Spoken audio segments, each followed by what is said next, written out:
यहां सदन में मां भारती के बारे में जो कहा गया है, उसने हर भारतीय की भावना को गहरी ठेस पहुंचाई।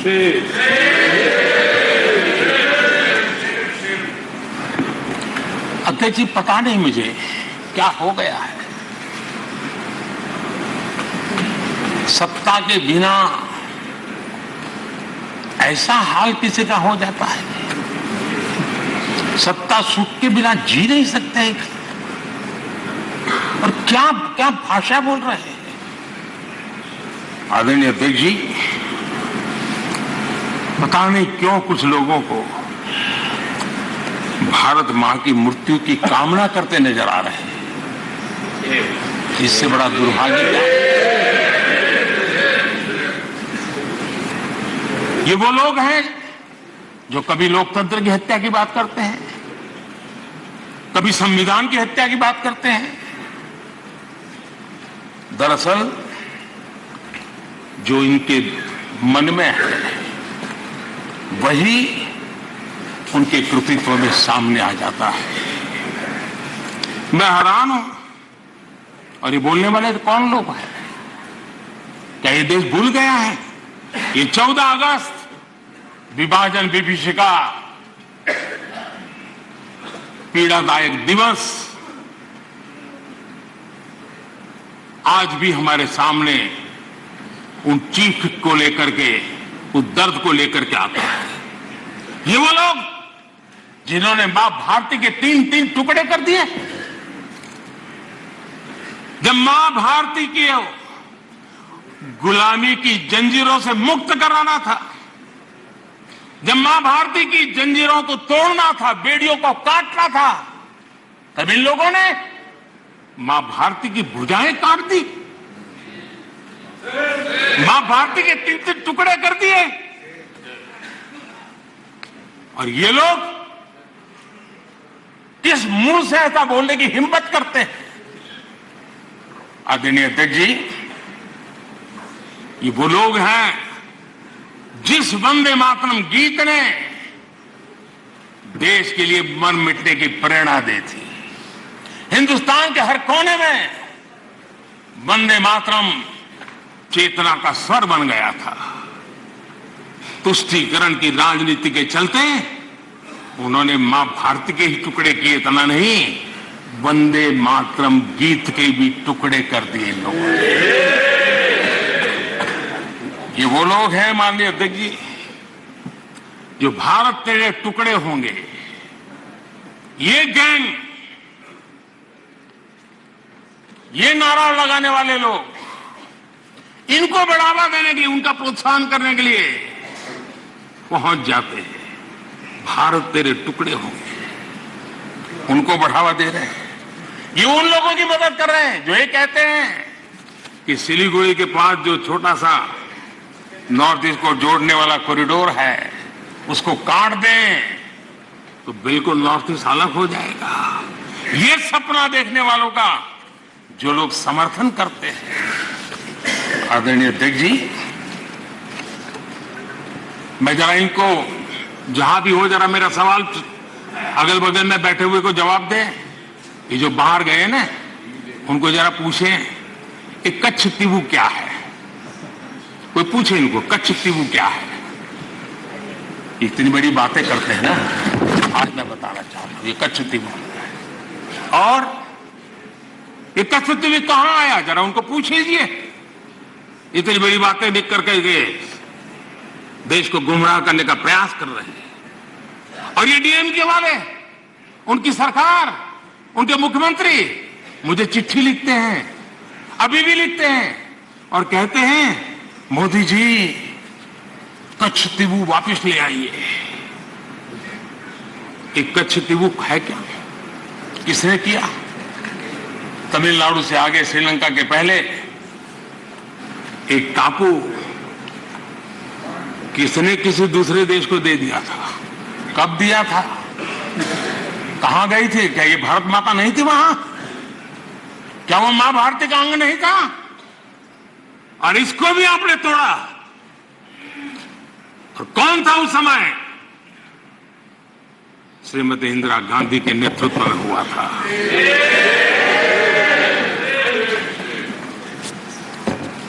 कांग्रेस का इतिहास मां भारती को छिन्न भिन्न करने का रहा है।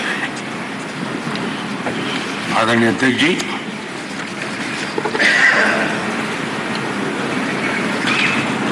और कांग्रेस का मां भारती के प्रति प्रेम क्या रहा है, भारत के वासियों के प्रति प्रेम क्या रहा है, एक सच्चाई बड़े दुख के साथ मैं इस सदन के सामने रखना चाहता हूं। ये पीड़ा वो नहीं समझ पाएंगे। मैं दौर देश के चप्पे चप्पे पर घुमा हुआ व्यक्ति हूं जी, और राजनीति में कुछ नहीं था तब भी मेरे पैर वहां गिरता था। मेरा एक इमोशनल अटैचमेंट है उस क्षेत्र के प्रति, इनको अंदाज नहीं है। माननीय अध्यक्ष जी, मैं 3 प्रसंग आपके सामने रखना चाहता हूं सदन के सामने, और बड़े दर्द के साथ कहना चाहता हूं, देशवासी भी सुन रहे हैं। पहली घटना 5 मार्च 1966, 5 मार्च 1966। इस दिन कांग्रेस ने मिजोरम में असहाय नागरिकों पर अपनी वायुसेना के माध्यम से हमला करवाया था। और बड़ा गंभीर विवाद हुआ था। कांग्रेस वाले जवाब दे, क्या वो किसी दूसरे देश की वायुसेना थी क्या? क्या मिजोरम के लोग मेरे देश के नागरिक नहीं थे क्या? क्या उनकी सुरक्षा ये भारत सरकार की जिम्मेवारी थी कि नहीं थी? 5 मार्च 1966 वायुसेना से हमला करवाया गया, निर्दोष नागरिकों पर हमला करवाया गया।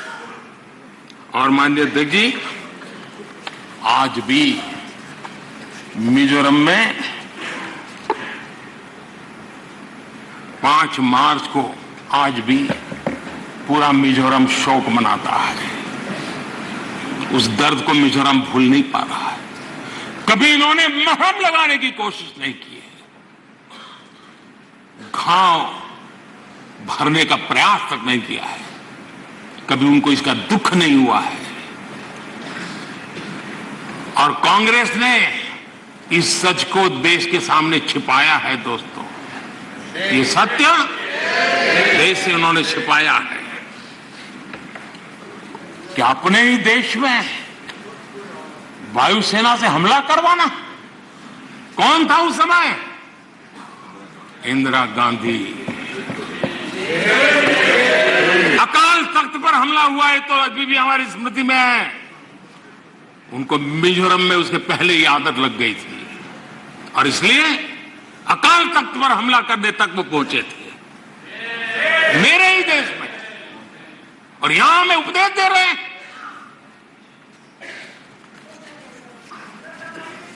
आदरणीय अध्यक्ष जी, नॉर्थ ईस्ट में वहां के लोगों के विश्वास की इन्होंने हत्या की है। वो गांव किसी न किसी समस्या के रूप में उभर करके आते हैं, उन्हीं के कारनामे हैं। आदरणीय जी, मैं दूसरी घटना का वर्णन करना चाहता हूं, और वो घटना है 1962। 1962 का वो खौफनाक रेडियो प्रसारण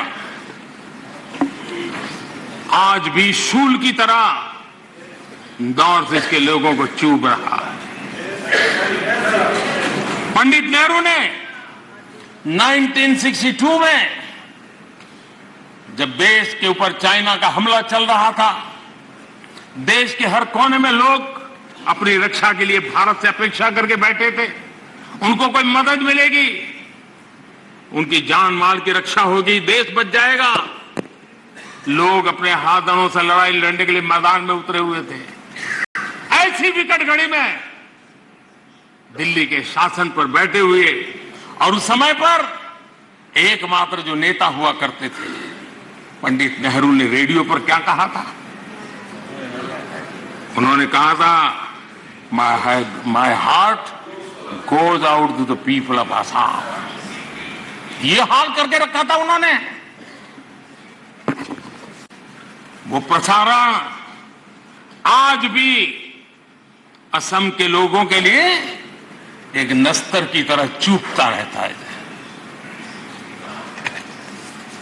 और किस प्रकार से उस समय नेहरू जी ने उन्हें अपने भाग्य पर छोड़ जीने के लिए मजबूर कर दिया था। ये हमसे हिसाब मांग रहे हैं। आदरणीय अध्यक्ष जी यहां चले गए लोहियावादी, उनको मैं भी सुनाना चाहता था। जो लोग अपने आप को लोहिया जी का वारिस कहते हैं, और जो कल सदन में बड़े उछल उछल करके बोल रहे थे, हाथ लंबे चौड़े करने की कोशिश कर रहे थे, लोहिया जी ने नेहरू जी पर गंभीर आरोप लगाया था। और लोहिया जी ने कहा था,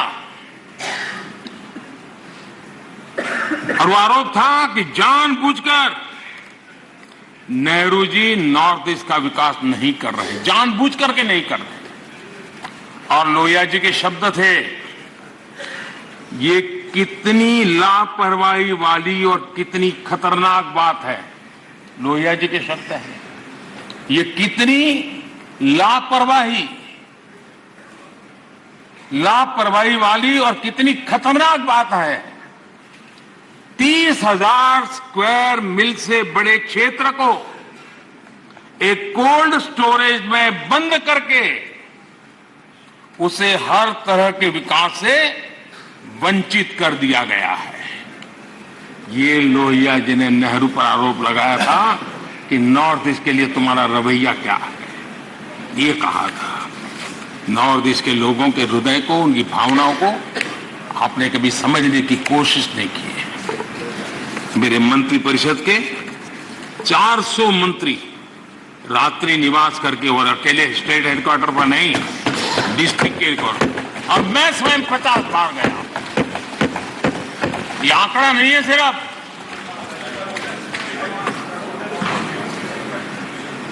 ये साधना है,